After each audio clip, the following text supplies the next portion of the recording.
अजीज़ तलबा अस्सलाम वालेकुम, मैं हूं अरसलान ज़फ़र अवान। आज का हमारा सबक है अल्फाज की दुरुस्ती। अच्छा प्यारे बच्चों, ये सबक गौर से सुनिएगा। ये सबक की आज सीरीज़ मैंने शुरू की है, आज इसका पहला हिस्सा है, लिहाजा इसके अगले हिस्से इंशाल्लाह जल्द आना शुरू हो जाएंगे।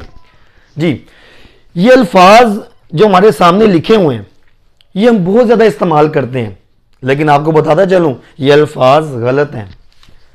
दुरुस्तगी गलत, नाराज़गी गलत, हैरानगी गलत, मोहताजगी गलत। क्यों गलत हैं अभी आपको इसकी वजह भी बताता हूं, ये गलत क्यों है। लेकिन उससे पहले इसकी सही शक्ल देख लें। दुरुस्तगी की सही शक्ल है दुरुस्ती, नाराज़गी की सही शक्ल नाराज़ी, हैरानगी की नई शक्ल सही शक्ल हैरानी, मोहताजगी की मोहताजी। ये दुरुस्त हैं। कैसे? ये गलत क्यों है, ये दुरुस्त क्यों है?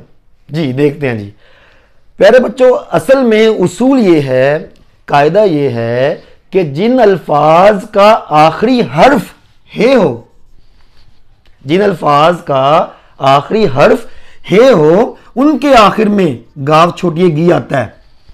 जैसे उम्दा, उम्दगी, जिंदा, जिंदगी, आवारा, आवारगी, सादा, सादगी, कुशादा, कुशादगी, दीवाना, दीवानगी, नुमाइंदा, नुमाइंदगी, मर्दाना, मर्दानगी वगैरह।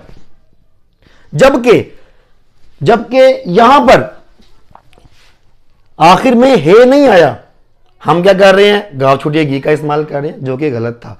जब हे का इस्तेमाल ना हो, जब आखिर में हे का इस्तेमाल ना हो, तब छोटी ए का इस्तेमाल किया जाता है। जिस तरह दुरुस्त, दुरुस्ती, छोटी ए का इस्तेमाल किया तो ये फिर दुरुस्त होगा।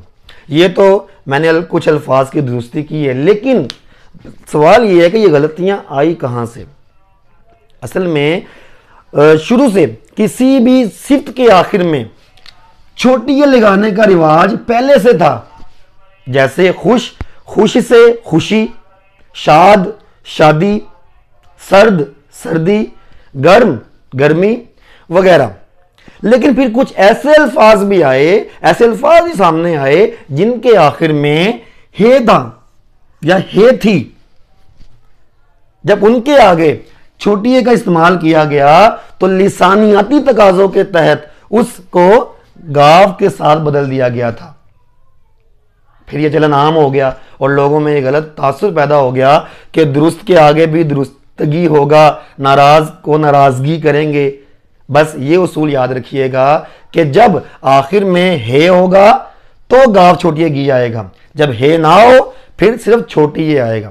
तो अज़ीज़ तलबा, उम्मीद है ये सबक आपके लिए बहुत फ़ायदेमंद होगा। दुआओं में याद रखिएगा, अपना ख्याल रखिएगा। अस्सलाम वालेकुम जी।